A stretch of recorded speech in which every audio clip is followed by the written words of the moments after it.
Depende eso de qué significa estar politizado. Yo recuerdo que cuando llegué acá en el 2003 me sorprendía de que, bueno, no habían caravanas como era la cultura ahí en Uruguay, caravana, pasión, etcétera. Pero sí está siempre, cada los países están politizados de formas diferentes y a veces parecen neutrales.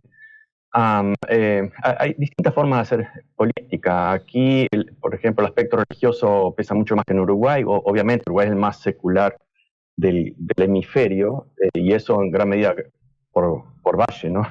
De hecho, el gran desarrollo del fútbol fue parte de esa estrategia de secularizar el país. Pero bueno, ese es otro tema. No pasa con el sur de Estados Unidos. Estados Unidos en general, los conservadores, pero el sur aún más. Y eso es política. Los pastores hacen política, los religiosos hacen política, los periodistas hacen política, y están mucho más que incluso que ahí, dominados por el gran capital que paga a esos políticos. En cuanto, para dejar los medios de lado por el momento, pero en cuanto a los candidatos, también están pagados por los lobbies. No es cierto porque los lobbies mismos han legalizado esa corrupción. Se ve que te moviste ahí, se cortó un poquito. ¿Me escuchan de nuevo? Ahora sí, ahora sí. Me decías que están legalizados ese tema de los lobbies y los pagos. Sí, es la corrupción legalizada. ¿Por qué está legalizada? Bueno, porque las leyes expresan el poder y ellos están en el poder. Entonces ellos pueden presionar incluso lobbies extranjeros, de un país extranjero como el más poderoso del AIPAC, el pro-israelí o israelí, que es el más poderoso. No hay ningún candidato que pierda si es apoyado por el AIPAC. Pero además ponen muchos millones de dólares.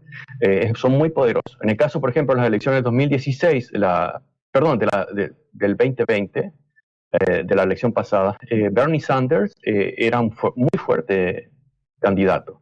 En el 2016 era muy fuerte candidato. Finalmente, la presidenta de acá de Florida, del comité de demócratas, manipuló su partido para que fuera Hillary Clinton, no Bernie Sanders. Y luego se supo por filtrados de Wikileaks y otros de sus emails que había recibido muchísimo dinero del IPAC, del lobby, para que removieran a Bernie Sanders, que no lo dejaran por. Pero eso es algo muy común. Eso es estabilizado, es fuertemente política, nada más que bajo la dictadura, la brutal dictadura económica y financiera de los poderes que existen acá.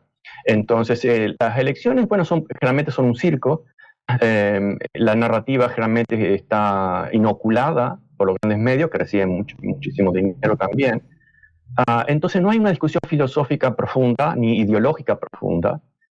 Actualmente, muchos de los candidatos, como el actual vicepresidente elegido por los republicanos, se mueve por la influencia de un blogger libertario, que, como explicamos en el libro anterior, el año pasado, de Moscas en la Telaraña, están produciendo algo muy clásico en la historia, que son los cambios ideológicos, donde un lado se mueve hacia el otro. Los libertarios, hemos dicho hace muchos años, no están a favor de la libertad, sino de una fuerte dictadura, pero ahora lo están diciendo abiertamente, incluso los políticos, están aceptando el concepto de que la democracia es mala. Y de a poco va a llegar ahí al sur. Primero Argentina, como siempre, o hay otro país, finalmente Uruguay. Por lo menos la idea. Espero que no llegue el movimiento, porque aquellos que somos radicalmente pro-democracia y criticamos esta democracia por ser de cartón y realmente demandamos más poder para el pueblo, somos obviamente criticados como dichos raros. Pero ahora se están aclarando los tantos y se están poniendo las cartas sobre la mesa, y ya no es un tema de que nosotros deducimos según determinados hechos nuestra interpretación, sino que la están dando explícitamente. La democracia no sirve, la democracia estadounidense es mala. Estoy repitiendo la retórica libertaria en este momento que está dominando, que si ganan los demócratas, que para mí no es mucha diferencia, pero bueno, si ganan los demócratas hay que hacer una guerra civil, que hay que apretar el botón de reset. Y esto se está poniendo mucho más claro en esa idea de que las corporaciones deben tener todo el poder, que debe ser, de hecho, y acá viene una paradoja muy interesante, los libertarios trumpistas en este momento, yo coincido en algunos puntos, por ejemplo, el de la crítica a la OTAN, ya hablamos de eso, coincido con ellos en ese aspecto, en algunos grupos de los republicanos, pero no coincido tanto en que esto se resuelve con la dictadura de las grandes corporaciones. Muchos dicen que debe ser una dictadura de derecha, pero como en China, es decir, hay que eliminar las elecciones, etc. Bueno, uno podría decir, bueno, hay mucho para criticar del sistema electoral, muchísimo, es una farsa en gran medida, pero es una farsa por esa misma razón, porque las grandes corporaciones lo dominan todo, dominan el carnaval electoral. Y sobre todo en una elección que no es obligatoria en Estados Unidos, ¿no? Es otro problema. Hay varios estudios que indican que los sistemas de las elecciones están dominados por los extremos ideológicos. ¿Por qué? Bueno, todos sabemos que la gran diferencia a mediano y largo plazo en un movimiento político está marcado por la militancia. Puede haber una mayoría en favor de algo, pero si hay una militancia decidida, apasionada, fuerte y bien articulada, ya sea ideológicamente, luego pasa a ser económicamente fundada, etc., la militancia hace una gran diferencia. Es más, voy a irme a un extremo. No me gusta sacar la carta del extremo de Hitler, etcétera, como ejemplo, pero el gran éxito de Hitler fue justamente esa gran pasión fanática por un tema X, por un enemigo, por el problema económico, fluctuación económica, etcétera. Bueno, entonces, en los sistemas donde el voto es voluntario, es ese grupo el que decide. En el caso de Uruguay, que es obligatorio, vencer a la gente de A o B. En el caso de como Chile, te moviste ahí de vuelta y no sé si te moviste o es el problema de internet. No, estoy en el WhatsApp por internet. No es que yo me mueva, debe haber otro problema por ahí. Seguro. Estamos 5G, pero todavía no sé, creo que seguimos en 3G nomás. No sé, cosas pueden pasar. Sí, sí. ¿Dónde querés que retome? O repreguntar. No, te quería preguntar, porque tú hablabas recién de lo que significa ese fanatismo que es el que termina decidiendo una elección que no es obligatoria, pero preguntarte, ¿se revierte la actual situación con, digamos, electoral con la salida de Biden y la entrada de Kamala Harris? Yo creo que desde ese punto de vista, aislemos todo lo que dije anteriormente y centrémonos solamente al juego electoral. Desde ese punto de vista electoral, estratégico de las elecciones, creo que tiene un impacto muy importante.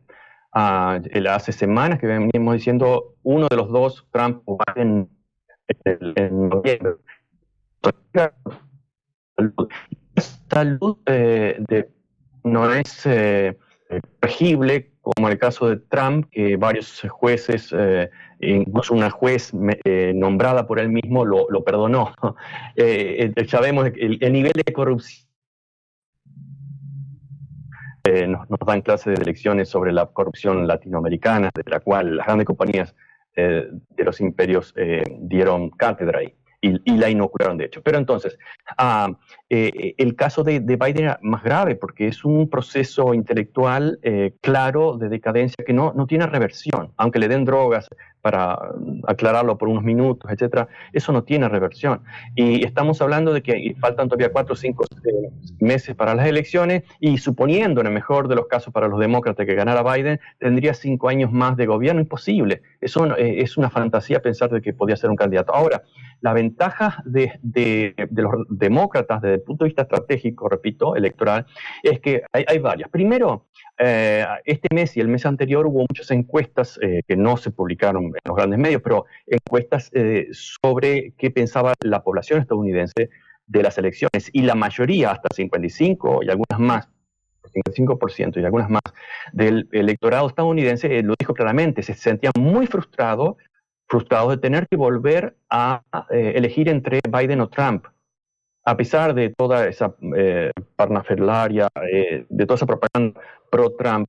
En realidad, la mayoría estaba frustrado por esa situación. Entonces, la remoción de Biden, entiendo, es la gran oportunidad de los demócratas de decir, paremos y vamos a darles una granada de oxígeno a ese sector frustrado y le vamos a presentar una opción nueva. Una mujer no blanca, etcétera, todo cae dentro de la política de identidad de la izquierda mundial, ¿no? Que ha sido bastante light en las últimas décadas. Ya no es la izquierda combativa por los trabajadores, por un cambio de sistema, etcétera. Bueno, entonces encaja perfectamente dentro de ese espectro correcto y perfecto para ganar una elección. Ese primer punto. El segundo punto es que Trump hizo meses y meses de campaña apoyado en una crítica a Biden por sus deficiencias intelectuales, etcétera, por su hijo, etcétera. Y todo eso se le termina. Es decir, se las fichas. Ahora el viejo pasa a ser él, ¿no? Claro, el viejo pasa a ser, pero además se tiene que un menú para el electorado, digamos, para una franja que siempre es la que decide. Hay estados que no deciden, porque decir, como decían unos amigos que tengo acá, yo voto en Nueva York, ¿para qué voy a votar? O en California, si sabemos que Nueva York y California son azules. ¿Para qué voy a que van a ganar los republicanos? Hay ciertos sectores que en el sistema heredado de la esclavitud del sistema electoral estadounidense, hay sectores, hay estados que son más decisivos, que son los que están ahí cambiando. Entonces, ese es el sector, como en casi todos los países, pero acá aún más radicalmente, el que es necesario para ganar las elecciones. Sí, sí. Te agradezco estos minutos, seguramente te voy a seguir molestando, porque indudablemente siempre el tema de las elecciones en Estados Unidos y sobre todo para América Latina tiene un particular peso, por decirlo de alguna forma, ¿no? Bueno, a las órdenes y abríguense por ahí. Bueno, sí, vos sabés que acá hay, ¿cuánto hay ahora, Mabel? María Mabel, ¿cuánto hay? ¿De temperatura me está hablando? De temperatura, sí. Le digo, 18, sensación 18, de temperatura. 18 grados, bien. Estamos viviendo un veranillo. Otro más, cuando estuve ahí en junio había un excelente veranillo. Sí, sí, pero mirá que la semana pasada y la otra fueron como 10 días de unas heladas Solo tremendas.